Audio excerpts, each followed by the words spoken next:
जय हिंद मेरे प्यारे मित्रों, आप सभी का स्वागत करता हूं अपना यूट्यूब चैनल एजुकेशन बाजार में।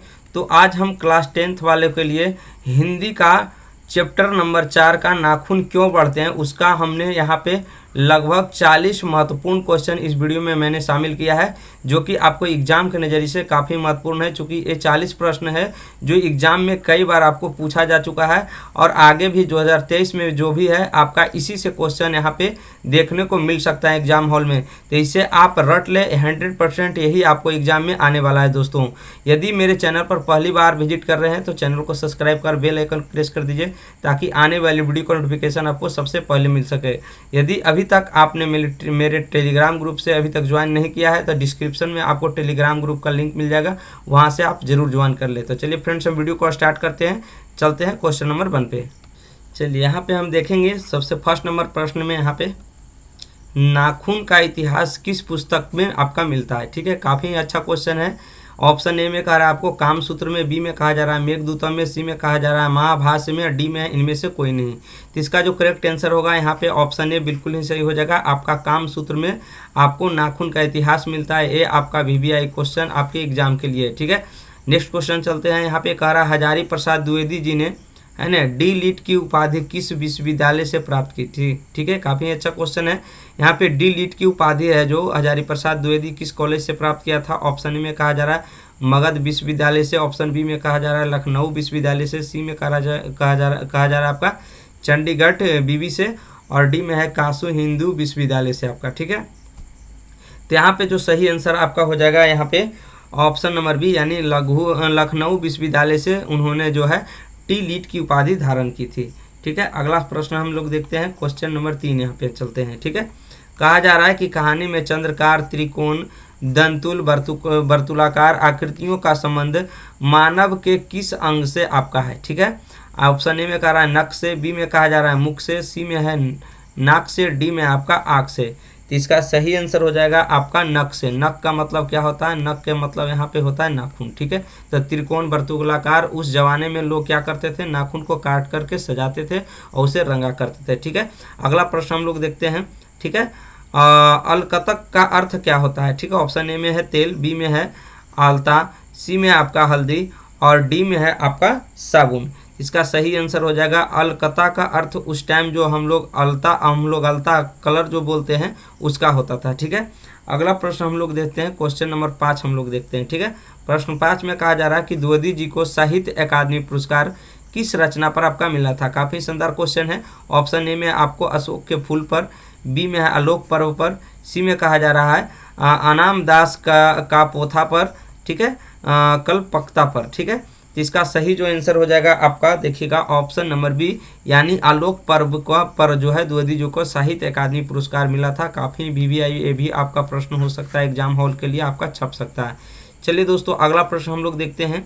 प्राचीन मानव का प्रमुख अस्त्र शस्त्र क्या था। ठीक है, यहाँ पे ऑप्शन ए में कहा जा रहा है दांत, सी में है नाखून, सी में है आपका पैर और डी में है आपका पत्थर के औजार। ठीक है, तो प्राचीन जो मानव थे जिनका जो अर्थ शस्त्र यहाँ पे जो कह सकते थे, हमें नाखून को मानते थे, यहाँ पे नाखून होता था। ठीक है, अगला प्रश्न हम लोग लेते हैं। प्रश्न नंबर 7 में आपको कहा जा रहा है कि आर्यों के पास था क्या था। लोहे के अस्त्र थे, घोड़े थे, मिट्टी का जो घर था, इनमें से सभी। तो इसका सही आंसर गेस करेंगे दोस्तों, तो इसका सही आंसर हो जाएगा ऑप्शन डी, इनमें से सभी। यानी लोहे के अस्त्र भी थे, घोड़ा भी उनके पास था, मिट्टी का कच्ची घर भी था और लोहे के अस्त्र भी उनके पास था। काफ़ी अच्छा सवाल था। चलते हैं प्रश्न नंबर 8 पे। यहाँ पे कह रहा है सब पुराने अच्छे नहीं होते और सब नए खराब नहीं होते, ऐसा किसने कहा था। ये आपका एग्जाम हॉल में छपने वाला प्रश्न है। जो भी इसमें 40 क्वेश्चन सारे सेलेक्टेड है, इसी से कहीं ना कहीं आपको पूछा जाएगा।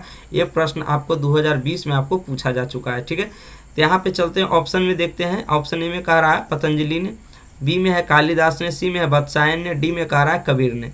ठीक है, तो सब अच्छे पुराने नहीं होते और सब नए खराब नहीं होते। इसका जो ऑप्शन हो जाएगा यहाँ पे कालिदास ने इस वाक्य को यहाँ पे बोला था, यानी कालिदास ऑप्शन का सही आंसर है। अगला प्रश्न हम लोग देखते हैं, ऑप्शन क्वेश्चन नंबर 9। यहाँ पे कह रहा है नकधर मनुष्य आज किस पर भरोसा कर रहा है। ठीक है, ऑप्शन ए में बंदूक पर, बी में है लाठी पर, सी में है एटम बम पर, डी में है लोहे के विभिन्न हथियार पर। तो इसका सही आंसर हो जाएगा एटम बम। आज जो नगधर मनुष्य है वो है जो अपने किस पर निर्भर कर रहा है, तो एटम बम पर निर्भर कर रहा है। ठीक है, अगला प्रश्न हम लोग लेते हैं सवाल नंबर 10। यहाँ पे हम देखते हैं, कह रहा है कि मनुष्य की मनुष्यता यही कि वह सबके दुख सुख को सहानुभूति के साथ देखता है। यह तथ्य किसका है? ऑप्शन ए में है आपका स्वामी महावीर स्वामी का, बी में है गौतम बुद्ध का, सी में है कालिदास का, डी में कह रहा है वात्स्यायन का। इसका सही आंसर हो जाएगा आपका गौतम बुद्ध का था, यहाँ पे सहानुभूति के साथ देखता है। ठीक है, अगला सवाल हम लोग देखते हैं। यहाँ पे कहा जा रहा है कि नाखून क्यों बढ़ते हैं के निबंधकार कौन है? ठीक है, गुलाब राय, बी में कह रहा है शांति प्रिय द्विवेदी, सी में है प्रताप नारायण मिश्र और डी में कह रहा है हजारी आचार्य प्रसाद द्विवेदी। तो नाखून क्यों बढ़ते हैं इसके निबंधकार कौन थे? तो आप लोग सभी जानते होंगे, इसके निबंधकार थे आचार्य हजारी प्रसाद द्विवेदी। अगला प्रश्न हम लोग लेते हैं friends, question number 12। Question number 12 में कहा जा रहा है आचार्य हजारी प्रसाद द्विवेदी जी का साहित्य का किस विद्या में लेखन नहीं है? ठीक है, आलोचना, बी में है उपन्यास, सी में आपका कहानी, डी में आपका निबंध। इसका सही आंसर हो जाएगा ऑप्शन सी यानी कहानी। चलते हैं अगला प्रश्न। चलिए, यहाँ पे कहा जा रहा है आपका प्रश्न नंबर 13 में कि कौन सी रचना हजारी प्रसाद द्विवेदी का नहीं है? ठीक है, अशोक के फूल, बी में कहा जा रहा है माटी की मूर्तें, सी में है बाणभट्ट की आत्मकथा और डी में हिंदी साहित्य का आदिकाल। इसका सही आंसर आपका है माटी के मूर्तें हैं, जो हजारी प्रसाद द्विवेदी का रचना नहीं है। प्रश्न नंबर 14 हम देखते हैं, द्विवेदी जी ने निर्लज अपराधी किसे कहा है? ठीक है, ऑप्शन ए में है नाखून को, बी में है चोर को, सी में कहा जा रहा है डाकू को और डी में आपका बदमाश को। इसका सही आंसर है आपका ऑप्शन ए यानी नाखून को द्विवेदी ने निर्जल अपराधी कहा था। प्रश्न नंबर 15 देखते हैं, कामसूत्र किसकी रचना है? ठीक है, हजारी प्रसाद द्विवेदी का, पतंजलि की, वात्स्यायन की, रामानुजाचार्य की। इसका सही आंसर आपका है वात्स्यायन की। कामसूत्र किसकी है? वात्स्यायन की। ये आपका VVI क्वेश्चन एग्जाम में छपने वाला क्वेश्चन है, इसे आप छाप लीजिए, पक्का आपका एग्जाम में छपने वाला प्रश्न ये है। चलिए अगला सवाल यहाँ पे हम लेते हैं, सवाल नंबर 16 कह रहा है कि शिक्षक का अर्थ क्या होता है? ऑप्शन ए में है साबुन, बी में है महावर, सी में है आपका दर्पण और डी में है आपका मोम। ठीक है, तो शिक्षक का मतलब क्या होता है? तो शिक्षक का मतलब यहाँ पे होता है आपका मोम, यानी ऑप्शन डी करेक्ट हो जाएगा। अगला सवाल लेते हैं, क्वेश्चन नंबर 17 कह रहा है महाभारत क्या है? उपन्यास है, कहानी है, शास्त्र है, पुराण है। तो इसका सही आंसर है आपका महाभारत क्या है? महाभारत एक पुराण है, ऑप्शन डी बिल्कुल ही करेक्ट हो जाएगा। आपका VVI प्रश्न ये भी आपके लिए है। चलिए अगला सवाल लेते हैं, हजारी प्रसाद द्विवेदी द्वारा रचित पाठ कौन सा है? ठीक है, ऑप्शन ए में है नाखून क्यों बढ़ते हैं, बहादुर, अभिनयो, मछली। इसका सही आंसर हो जाएगा नाखून क्यों बढ़ते हैं, इनके द्वारा रचित पाठ है। आपके 2019 में आपका क्वेश्चन पूछा जा चुका है। चलिए फ्रेंड्स, हम अगला सवाल यहाँ पे हम देखते हैं, सवाल नंबर 19 करा ललित निबंध है क्या है? मछली, नाखून क्यों बढ़ते हैं, बहादुर, डी में है नौबत खाने में इबादत। इसका सही आंसर हो जाएगा ललित निबंध कौन है इनमें से? तो नाखून क्यों बढ़ते हैं एक प्रकार का क्या है? तो आपका ललित क्या है? निबंध है, ललित निबंध आपका है। चलिए अगला सवाल लेते हैं यहाँ पे, क्वेश्चन नंबर 20 करा पुराने का मोह सब समय वांछनीय नहीं होता किस लेखक की पंक्ति है? ऑप्शन ए में है मैक्स मुलर, बी में है रामविलास शर्मा, सी में कहा जा रहा है हजारी प्रसाद द्विवेदी और डी में है अशोक वाजपेयी। इसका सही आंसर आपका हो जाएगा ऑप्शन नंबर सी यानी हजारी प्रसाद द्विवेदी जी का। ठीक है, अगला सवाल यहाँ पे हम लेते हैं फ्रेंड्स, कह रहा है प्राचीन काल में दक्षिण भारत के लोग कैसे नाखून रखते थे? काफ़ी अच्छा सवाल है यहाँ पे। छोटे छोटे, बी में आपका बड़े बड़े, सी में कह रहा मध्यम साइज के, डी में है इनमें से सभी। इसका सही आंसर आपका प्राचीन काल में दक्षिण भारत के लोग थे कैसे नाखून रखना पसंद करते थे, यहाँ पे छोटे छोटे। ये आपका VVI सवाल आपके एग्जाम हॉल के लिए हो सकता है। चलिए यहाँ पे क्वेश्चन नंबर 22 देखते हैं, दधीची के हड्डियों से क्या बना था? आपका तलवार बना था, त्रिशूल बना था, इंद्र का ब्रज बना था, इनमें से कुछ भी नहीं। तो दधीची के मुनि का जो हड्डी था उनसे दोस्तों क्या बनाया गया था? इंद्र का ब्रज, जिससे कि राक्षस का निसंहार किया गया था। चलिए अगला सवाल यहाँ पे हम लेते हैं, सवाल नंबर यहाँ पे 23 देखते हैं। कह रहा है कि महावीर प्रसाद द्विवेदी जी का जन्म कब हुआ था? आपका ऑप्शन ए में 1905, बी में 1907, सी में है 1909 और डी में कहा जा रहा है 1911। इसका सही आंसर हो जाएगा आपका 1907 ईस्वी में, याद रखेंगे इस क्वेश्चन को। ठीक है, अगला सवाल लेते हैं, हजारी प्रसाद द्विवेदी का जन्म कब हुआ था? ठीक है, तो यहाँ पे है 1905, बी में 1907 यहाँ पे, और 1909 और 1911 रिपीटेड क्वेश्चन यहाँ पे है। यहाँ पे हो जाएगा 1907। ये आपका 2018 में सवाल पूछा जा चुका है। चलिए अगला सवाल लेते हैं। हजारी प्रसाद द्विवेदी का जन्म कहाँ हुआ था? समस्तीपुर बिहार, छपरा बिहार में, बलिया उत्तर प्रदेश, डी में इलाहाबाद उत्तर प्रदेश। इस सवाल का सही आंसर आपका है बलिया उत्तर प्रदेश से, आप याद रखिएगा। ये आपका एग्जाम में छपने वाला क्वेश्चन आपके लिए VVI है। चलिए अगला सवाल यहाँ पे हम देखते हैं फ्रेंड्स, क्वेश्चन नंबर 26 यहाँ पे हम देखते हैं। करा कौन मनुष्य का आदर्श नहीं बन सकता है? ऑप्शन ए शेर, बंदरियाँ, भालू या तो फिर हाथी। इसका सही आंसर हो जाएगा बंदरियाँ। बंदरियाँ है जो आदर्श मनुष्य नहीं बन सकती है। क्वेश्चन नंबर 27 देखते हैं। देवताओं का राजा से किन्हें संबोधित किया गया है? ठीक है, और महादेव, विष्णु, सी में है इंद्र, डी में है ब्रह्मा। तो देवताओं का राजा कैसे किसे संबोधित किया गया है? आपका इंद्र का। चलिए हम अगला सवाल लेते हैं। चलिए यहाँ पे कह रहा है कि नख यानी नाखून किसका प्रतीक है? ऑप्शन में कहा जा रहा है मानवता का, बी में है पशुता का, सी में कहा जा रहा है ए और बी दोनों, और डी में है इनमें से कोई नहीं। तो इस सवाल का सही उत्तर है आपका ऑप्शन नंबर बी हो जाएगा, यानी नख नाखून किसका है? पशुता का प्रतीक होता है। ऑप्शन क्वेश्चन नंबर 29 देखते हैं। पृथ्वीराज रासो किसका संपादन है? ठीक है, ऑप्शन ए में है हजारी प्रसाद द्विवेदी, बी में है आपका मैक्स मूलर, सी में है सुमित्रानंदन पंत, डी में आपका कहा जा रहा है नलिन विलोचन शर्मा। तो इस सवाल का सही उत्तर आपका है पृथ्वीराज रासो किसका संपादन है? तो हजारी प्रसाद द्विवेदी जी का।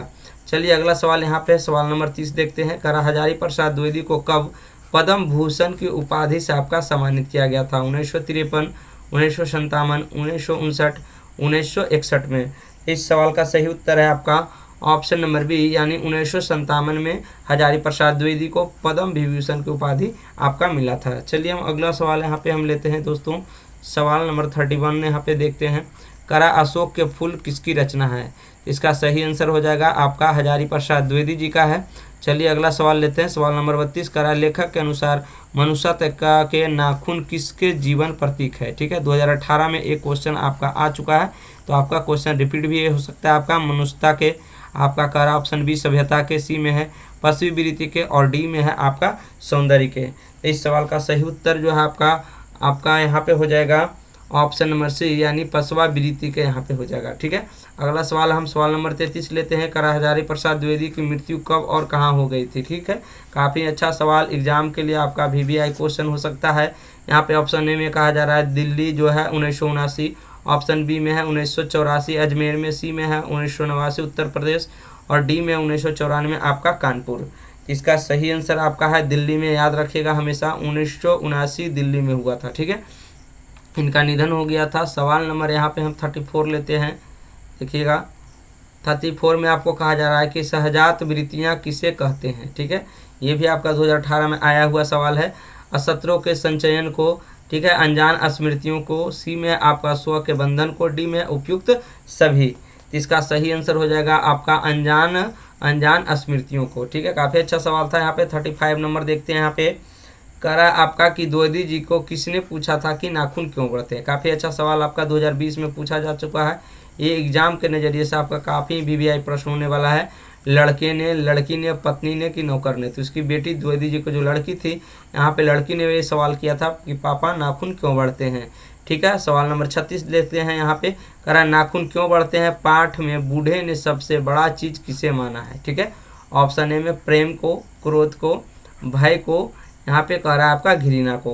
तो इसका सही उत्तर आपका है यहाँ पे आपके प्रेम को। नाखून क्यों बढ़ते हैं? जो पाठ में है बूढ़ा ने सबसे बड़ा चीज़ जो माना है यहाँ पे प्रेम को माना है। तो आपको ये वीडियो कैसा लगा कमेंट करके ज़रूर बताइएगा, ताकि आगे भी इसी तरह के आपके लिए हम वीडियो ला सके। Thank you.